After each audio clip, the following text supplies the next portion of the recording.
Hey guys, it's Coach Steve, and I've got this week's workout brief. Starting on Monday, we're going to get things kicked off with some strength/skill work on the power snatch. We're going to do a 10-round EMOM, 3 power snatches every minute on the minute. And during this, you're going to try to build weight each round or just kind of slowly build weight as you are comfortable. The focus of this is building to a moderate weight for you that you can move really, really well, but starts to become a little bit challenging to do it perfect. Obviously, nobody's going to get it perfectly, but trying to build on that, moving really well while adding a little bit of weight to it. That's going to prepare you for the workout, which is 3 rounds of 10 power snatches and 12 facing burpees. That should go pretty darn quick, looking at under 5 minutes for that, 3-minute rest, and then 3 rounds of 10 pull-ups and 12 burpees. And that one should go pretty fast. It should actually go faster than the first half.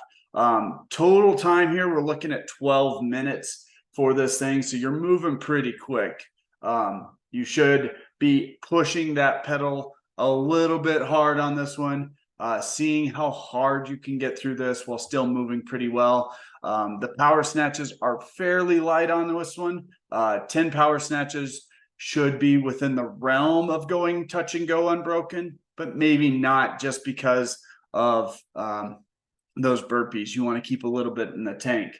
So kind of think through that. This should not be a pop and drop kind of weight for the power snatches. You should absolutely be able to go touch and go on these and move through them quickly. The pull-ups, chest to bar pull-ups are a little bit harder than normal. They should kind of be in the same boat as the power snatches, but you should be able to cycle those much faster. So if you're not able to do those as prescribed, that's where we go into the jumping pull-ups and keep the heart rate going, something that you can do hard and fast, but slightly more difficult than what we normally do for those pull-ups. On Tuesday, we're getting into a long workout. You might call this something along the lines of a CrossFit triathlon. We're going to do 100 calories on the bike, 1 mile run, and then 2,000 meters row. That's it. Goal time is 26 to 30 minutes, cap of 32. And really, this is just old-fashioned cardio kind of piece. Do not rush through any piece of this. Go at a nice, even pace so that you're able to sustain. You don't want to go too far out or too fast, too early, because it's going to cause some other things to suffer. So pull back, really scale this one back, the pacing wise, and just sustain the entire 30 minutes. On Wednesday, we're going to start off with some push press. Last week, we found our 1 rep max. And in this one, we're going to use that to do some work. We're going to go 2 sets of 10 at 60% of that 1 rep max, and then 2 sets of 8 at 70%. If you didn't do that, what we're looking for more importantly is just a weight that's going to cause some fatigue in the shoulders and triceps. You want to get to the point where the last 2 are, moderately difficult. You can still do them. You can still do them really well. You still have a couple reps left in the tank, but they shouldn't just be a complete breeze. Once we're done with that, we're getting into a 10-minute AMRAP, 10 dumbbell hang clean and jerks, and 10 box jump. This is all about generating power through the hips on both the clean and jerk and the box jumps. A lot of times on these dumbbell clean and jerks, we think our shoulders will be the most fatigued. The goal here is to use the hips to generate the power so your shoulders don't take the brunt.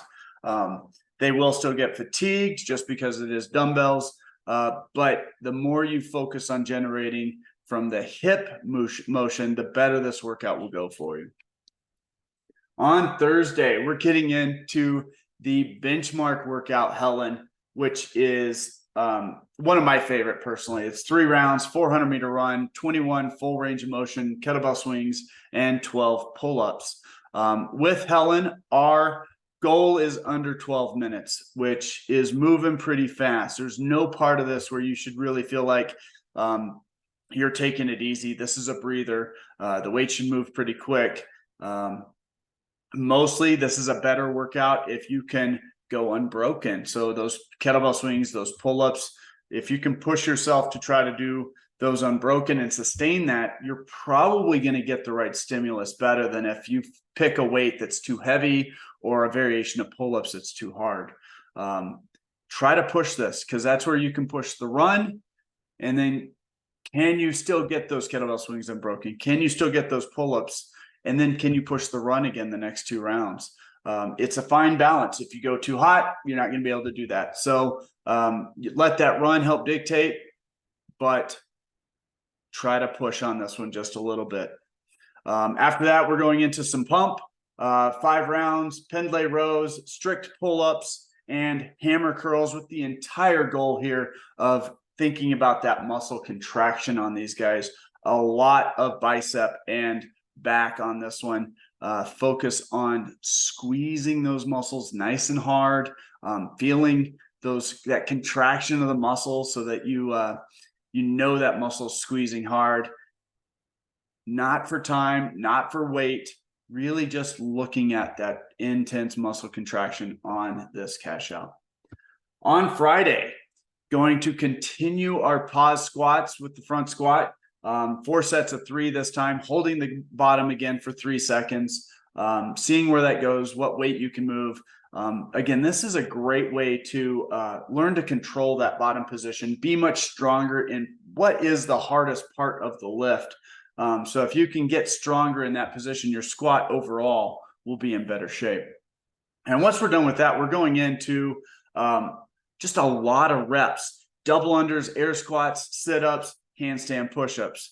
We're going to do a lot of reps going in, and then we're going to do the same number of reps coming out. So 100 double unders should be something you can do about 2 to 3 sets. 75 air squats. That one's going to get spicy. Your legs are going to get a little tired. 50 sit-ups. That core is going to start kind of cramping up on you. 25 handstand push-ups. After those other pieces, should be moderately hard. You shouldn't be going to singles on these, however. So think about getting these in chunks of 5 to 7. Then back through the sit-ups, air squats, and double unders. The second half of this will be a little bit harder than the first half, because you're already going to be fatigued. Goal here is to get this in 13 to 16 minutes with an 18-minute cap. Just keep in mind that this is high reps before you move to the next one. So there's a really good chance that you're going to hit close to failure or extremely fatigued. So stop before you just completely fall apart, and take a short break and then get back to it. Short rests on this. These movements aren't super hard, but they will add up. On Saturday, we're going to start off doing an EMOM of power cleans. Similar to the power snatches earlier in the week, we're going to build weight on this. We're not using these power cleans to work out. We're strictly using this to help us warm up for deadlifts during our workout. Our workout is 30 deadlifts, which is a lot of deadlifts, 1 mile run, 20 deadlifts, half-mile run, 10 deadlifts, quarter-mile run. Don't do the math. That's a lot of deadlifts and a lot of running. So this one is going to really fatigue your back and your posterior, your legs and your butt and your hamstrings.